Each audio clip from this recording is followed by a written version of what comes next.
कहानी की शुरुआत आज से 300 साल पहले जर्मनी के एक छोटे से गांव से होती है। इस गांव के सभी लोग आतंक के साए में जी रहे थे, क्योंकि इस गांव में हैंस ब्रेनर नाम के एक आदमी और उसके 6 बेटों का राज चलता था। ये लोग इस गांव के सबसे खतरनाक और कुख्यात गैंगस्टर थे। ये लोग जिसे चाहते थे उसे नासा के रॉकेट में बिठा देते थे। पूरा गाँव इन गैंगस्टर बाप बेटों से इस तरह से डरता था कि मानो जैसे गाँव वालों की सांसें इन्हीं के हुक्म से चलती हो। इसी गाँव में एक दिन सैम नाम का एक फोटोग्राफर आता है। उसके गांव में कदम रखते ही उसका सामना होता है ब्रेनर के बड़े बेटे लुई से।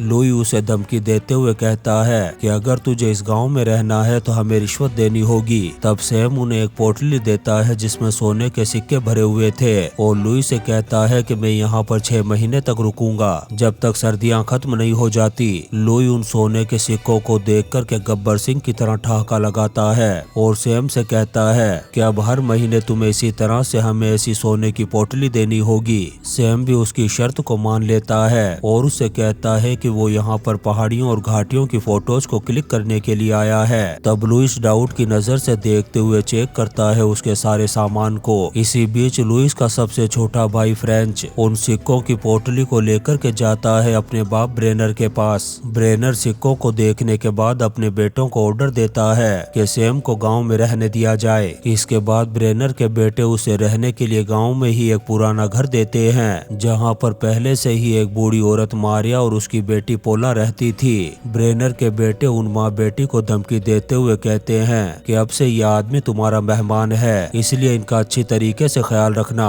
अगर इसे कोई भी परेशानी हुई तो हम तुम दोनों माँ बेटी को नासा के रॉकेट में बैठा कर के ऊपर पहुँचा देंगे। इतना कहने के बाद वो सभी गुंडे भाई चले जाते हैं। सैम घर के अंदर आ जाता है, लेकिन पोला उसे देख कर के बिल्कुल भी खुश नहीं होती। वो गुस्से में सैम के सामान को उठाती है और ऊपर के रूम में ले जाकर के फेंक देती है। फिर वापस आ जाती है नीचे। उसका गुस्सा उसके चेहरे पर साफ नजर आ रहा था। पोला की माँ मारिया अपनी बेटी के रवैये की वजह से सैम से माफी मांगती है। तब सैम उसे कहता है कि कोई बात नहीं। थोड़ी देर बाद वो अपने सामान को लेकर के पहुँचता है घोड़ों के अस्तबल में और वहाँ पर एक कोने में ले जाकर के छुपा देता है। दरअसल वो नहीं चाहता था कि किसी को उसकी सच्चाई के बारे में पता चले। रात को जब ये तीनों साथ बैठकर के डिनर कर रहे थे, तब पोला गुस्से वाले लहजे में उससे पूछती है कि आखिर तुम यहाँ पर क्यों आए हो। तब सैम हल्की सी मुस्कुराहट के साथ जवाब देता है कि मैं अमेरिका में पला बड़ा हूँ और वहीं पर मैंने फोटोग्राफी सीखी।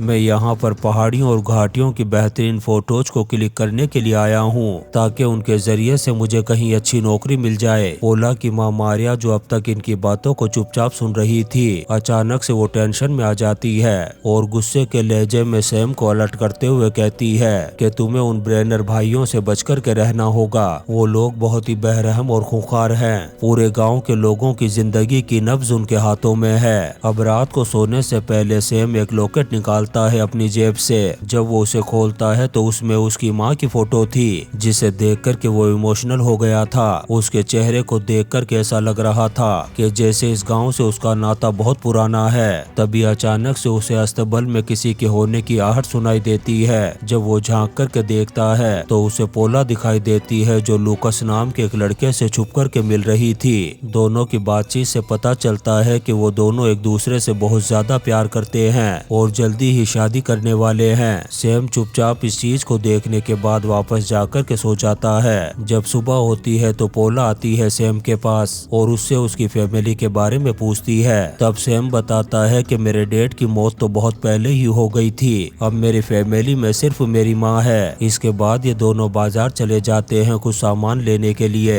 ये जिस शॉप से सामान को खरीद रहे थे, वहीं पर वे सभी ब्रेनर भाई भी मौजूद थे। सैम उस शॉप से घोड़े की नाल खरीदने के बाद जैसे ही दुकान से बाहर निकलता है, तभी ह्यूबर्ट ब्रेनर उसका रास्ता रोक लेता है। वो जबरदस्ती शराब पिलाने की कोशिश करता है सैम को, लेकिन जब सैम नहीं पीता तब ह्यूबर्ट का दिमाग खराब हो जाता है। तभी उसके बाकी भाई भी आ जाते हैं और सैम की धुलाई करना शुरू कर देते हैं। सैम अकेला कुछ भी नहीं कर पाता। ये ब्रेनर ब्रदर्स उसकी बुरी तरह से धुलाई करने के बाद चले जाते हैं यहाँ से। अगले दिन सैम घाटियों की फोटोज को क्लिक करने के लिए निकल जाता है। ऐसे ही चलते चलते उसकी नजर पड़ती है एक चर्च पर लगे हुए क्रॉस पर। वो उसे देखने लग जाता है। ऐसा लग रहा था कि जैसे ये कोई सिर्फ क्रॉस नहीं, बल्कि उसकी बीती हुई जिंदगी से जुड़ा हुआ कोई कोई अहम हिस्सा हो।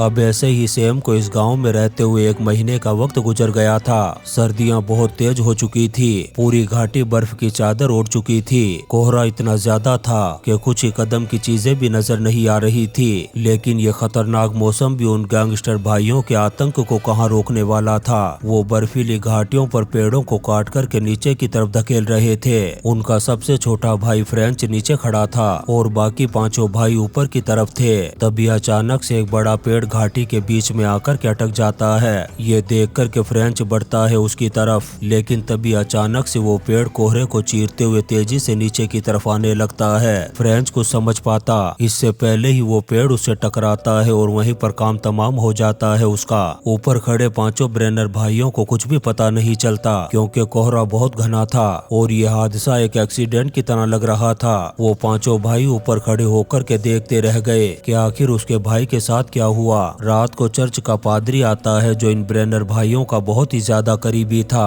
वो चर्च के रूल्स के मुताबिक फ्रेंच की डेड बॉडी पर प्रेयर करता है, लेकिन गांव के सभी लोग एकदम चुपचाप थे। अगले दिन लूकस के पेरेंट्स पोला के घर पर आते हैं। दरअसल वो लूकस और पोला के रिश्ते की बात करने के लिए आए थे, लेकिन पोला जैसे इन बातों को सुनती है वो खुश होने की बजाय दुखी होकर के चली जाती है वहाँ से। लूकस उसके पीछे जाता है और कोशिश करता है उसे समझाने की। तब पोला गुस्से से चिल्लाते हुए कहती है कि मैं ब्रेनर भाइयों के पास नहीं जाऊंगी। यहाँ पर हमें पता चलता है कि इन ब्रेनर भाइयों ने इस गांव में एक भयानक रूल्स बना रखा था। उस रूल्स के मुताबिक जिस किसी लड़की की भी शादी होती है उन्हें पहले उन ब्रेनर भाइयों के साथ रात गुजारनी पड़ती है। सभी भाई मिलकर के पहले उस लड़की की इज्जत की धज्जियां उड़ाते, फिर जब उनका मन भर जाता उसके बाद ही वो उस लड़की को उसकी फैमिली के हवाले करते। यही वजह थी कि पोला इस शादी को करने से डर रही थी। इसके बाद हम ऑटो ब्रेनर को जंगल में देखते हैं जो एक हिरन का शिकार कर रहा था। जैसे ही वो थोड़ा आगे बढ़ता है तभी अचानक से एक लकड़ी आकर के लगती है उसके चेहरे पर, जिसमें घोड़े की नाल की कीलें लगी हुई थी। वो कीलें सीधी आकर के घुस जाती है उसकी आंखों में। दर्द की वजह से ऑटो जोर जोर से चीखने चिल्लाने लगता है, लेकिन अब उसे कुछ भी दिखाई नहीं दे रहा था। अब ऐसे ही घबराहट में लड़खड़ाते हुए वो पहाड़ी से सीधा नीचे झील में जाकर के गिरता है और यहीं पर उसका काम तमाम हो जाता है। इस तरीके से ब्रदर्स भाइयों की टीम का दूसरा विकेट भी गिर गया था। उधर हम चारों ब्रेनर भाइयों को देखते हैं जो अपने भाई ऑटो को ढूंढने के लिए निकल पड़ते हैं जंगल की तरफ। उन्हें अंदाजा भी नहीं था कि किसी ने उन्हें नंबर वाइज ऊपर पहुंचाना शुरू कर दिया है। इसी बीच सैम पोला से मिलने के लिए जाता है और उसे अलर्ट करते हुए कहता है कि तुम्हें ब्रेनर ब्रदर्स से सावधान रहना होगा। यहाँ से सैम कुछ खाना लेकर के जंगल की तरफ निकल जाता है, लेकिन इस बार वो अस्तबल से अपनी एक गन भी साथ लेकर के गया था। उधर शाम को उन गैंगस्टर भाइयों को ऑटो की लाश मिल जाती है। ये देख कर के उनका दिमाग खराब हो गया था। जब वो उसकी लाश को गौर से देखते हैं तो ऑटो की आंखों में उन्हें घोड़े की नाल की वही कीलें मिलती है। इससे उन्हें समझ में आ गया था कि उसके भाइयों को मारने वाला कोई और नहीं बल्कि सैम है। अब चारों भाई गुस्से में सैम को ढूंढने के लिए पोला के घर पर पहुंच जाते हैं, लेकिन सैम तो पहले ही जंगल में जा चुका था। यहाँ पर हमें सच्चाई पता चलती है कि सैम इस गांव में घाटियों और पहाड़ियों की तस्वीरों को क्लिक करने के लिए नहीं आया था, बल्कि वो यहाँ पर इन गैंगस्टर भाइयों को नासा के रॉकेट में बिठाने के लिए आया था। अब ऐसे ही कुछ दिन गुजर जाते हैं और लूकस और पोला की शादी का दिन आ जाता है। पूरा गाँव चर्च के अंदर मौजूद था, लेकिन पोला खुश होने की बजाय बहुत ज्यादा दुखी नजर आ रही थी क्योंकि वो जानती थी कि शादी के बाद वो ब्रेनर्स भाई उसकी इज्जत की धज्जियां उड़ाएंगे और वो चारों भाई भी बड़ी बेसब्री से इसी चीज का इंतजार कर रहे थे। सैम भी चर्च के बाहर ही खड़ा था। जैसे ही शादी मुकम्मल होती है वो चारों ब्रेनर भाई चर्च से बाहर निकलते हैं। तब सैम फौरन चर्च के अंदर चला जाता है। वो सीधा जाता है पादरी के पास और उससे कहता है कि मुझे कन्फेशन करना है। ये सुनकर के पादरी भी कंफ्यूज हो गया था। वो सैम को बैठने के लिए कहता है। तब सैम उससे कहता है कि मैं उन दोनों मर्डर्स के बारे में बताने आया हूँ। दरअसल उन दोनों ब्रदर्स भाइयों को मैंने ही ऊपर पहुँचाया था। सैम की बात सुनते ही पादरी के चेहरे पर घबराहट और डर के आसार नजर आते हैं। तब सैम अपना लॉकेट उतार करके रख देता है उसके सामने। पादरी लॉकेट को उठा करके जब उसे खोलता है तभी उसके सामने आती है सैम की माँ की तस्वीर। उस फोटो को देखते ही पादरी की आंखों के सामने पास्ट की यादें घूमने लगती है। दरअसल सालों पहले इसी चर्च के अंदर पादरी और उन ब्रदर्स भाइयों ने मिलकर एक बहुत ही भयानक और घिनौना अपराध किया था। दरअसल सैम की माँ की शादी शादी के बाद उसके डैड ने सैम की मां को ब्रदर्स भाइयों के पास भेजने से इनकार कर दिया था। ये बात उन गैंगस्टर भाइयों को बिल्कुल भी रास नहीं आई और उन्होंने सैम के डैड को पकड़ कर के सूली पर लटका दिया और उसी रात खुद इस पादरी ने ब्रेनर भाइयों के साथ मिलकर सैम की मां की इज्जत की धज्जियां उड़ाई थी, यानी उसके साथ जबरदस्ती की थी। इसके बाद जब वो उसे जान से मारने ही वाले थे तब वो किसी तरह से घोड़े पर बैठ कर के वहाँ से भाग निकली। अब यहाँ पर पादरी की डर के मारे पैंट गीली हो गई थी और अब उसे अपने सामने सैम नहीं बल्कि मौत बैठी हुई दिखाई दे रही थी। इधर सैम भी बदले की आग में जल रहा था। अब वो पादरी उसके सामने गिड़गिड़ाता। इससे पहले ही सैम अपनी गन निकाल करके गोली मार देता है उसके भेजे में। उधर पूरा गांव शादी के जश्न में मगन था, लेकिन पोला खौफ और डर के मारे बैठी हुई थी। तभी वो चारों ब्रेनर ब्रदर्स वहाँ पर आ जाते हैं। वो यहाँ पर जबरदस्ती पोला का हाथ पकड़ करके उसके साथ डांस करना शुरू कर देते हैं। पोला की आंखों से आंसू बह रहे थे, लेकिन यहाँ पर किसी में भी हिम्मत नहीं थी कि उसकी मदद कर सके। जब लूकस पोला को बचाने के लिए कोशिश करता है तब ये गैंगस्टर भाई उसकी बुरी तरह से धुलाई कर देते हैं। इसके बाद वो जबरदस्ती पोला को लेकर के अपने साथ जाने लगते हैं। जब ये जंगल के रास्ते से जा रहे थे तभी सैम आ जाता है इनके सामने। वो लुइस के भेजे पर गन रख करके कहता है कि चुपचाप पोला को छोड़ दो। डर के मारे ये लोग पोला को छोड़ देते हैं। पोला रोती हुई भाग करके आ जाती है सैम के पीछे। इसके बाद सैम ने उनकी आंखों में झांक करके कहा कि अगर असली माँ का दूध पिया है तो कल सुबह जंगल में आ जाना। ये चारों भाई भी उसके चैलेंज को एक्सेप्ट कर लेते हैं। वहीं सैम पोला को लूकस के पास छोड़ करके फिर से कहीं गायब हो गया। उधर वो चारों भाई रात को बैठ करके अपनी गनों को साफ कर रहे थे। इधर सैम रात को एक बूढ़े कपल के घर पर पहुंचा। जैसे ही उन्होंने सैम के चेहरे को देखा डर के मारे उनके चेहरे का रंग बदल गया। सैम ने सोने के सिक्के की एक पोटली निकाली और उनसे कहा कि इसे खाओ। दरअसल इन लोगों ने पैसों के लालच में आकर के उन गैंगस्टर भाइयों की मदद की थी, लेकिन सैम इनके बुढ़ापे को देख करके इन्हें छोड़ देता है। वहीं वो चारों भाई बदले की आग में जल रहे थे।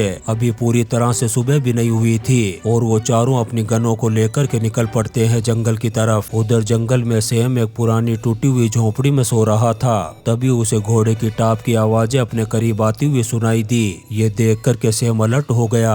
इन ब्रदर्स भाइयों ने झोपड़ी के करीब आकर के अंधाधुंध गोलियां चलाना शुरू कर दी, जिससे झोपड़ी में आग लग गई। जंगल से आ रही गोलियों की आवाजों को सुन करके गांव के लोगों की भी पैंटें गीली हो रही थी। इधर इन ब्रदर्स भाइयों ने सोचा कि सैम झोपड़ी के अंदर मर गया होगा। तभी हुबर्ट धीरे धीरे करके आगे बढ़ने लगा। तभी अचानक से सैम ने अंधेरे से निकल करके गोली चलाई जो सीधी हुबर्ट के सीने से आर पार हो गई। ये देख कर के तीनों भाइयों की हालत खराब हो गई और वो डर के मारे जाकर के छुप गए पेड़ों के पीछे। अभी ये संभल भी नहीं पाए थे। तभी सैम ने एक और गोली चला दी जो सीधी जाकर के लगी रुडोल्फ ब्रेनर के पैर में। वो दर्द से चीखते चिल्लाते हुए नीचे गिर पड़ा। अब सिर्फ एडी और लुइस बचे थे। इधर रुडोल्फ तड़प रहा था और अपनी जान की भीख मांग रहा था। एडी अपने भाई रुडोल्फ को तड़पता हुआ देख नहीं पा रहा था। वो उसे बचाने के लिए जैसे ही पेड़ से बाहर निकला तभी सैम ने गोलियों की भारी बरसात कर दी उस पर। एक गोली एडी के सीने के आर पार हो गई। तभी लुइस ने उसे अपनी तरफ खींचते हुए कहा कि हम दोनों भाई मिलकर के उसका काम तमाम कर देंगे। अब जैसे ही एडी ने गन उठाई तभी सैम ने गोली चलाई जो सीधी उसकी भेजे में जाकर के लगी और अब सिर्फ लुइस जिंदा बचा था। लुइस ने पागलों की तरह सैम पर गोलियों की बरसात कर दी, लेकिन सैम तो मौत बन चुका था। उसने अपनी आखिरी गोली चलाई लुइस की तरफ और यहीं पर लुइस की जिंदगी की कहानी भी खत्म हो गई। ये सभी गैंगस्टर भाई तो मारे जा चुके थे, लेकिन अभी भी इनका बाप बाकी था। इसलिए वो सीधा जाता है उसके घर की तरफ, लेकिन वो अंदर जाता इससे पहले ही एक सांड जैसे आदमी ने आकर के हमला कर दिया उस पर। दरअसल ये उन ब्रेनर ब्रदर्स का 7वां भाई था जो अब तक किसी कोने में छुपा हुआ था। इस सांड ने सैम को मार मार कर के अधमरा कर दिया था। वो सैम को जान से मारने ही वाला था।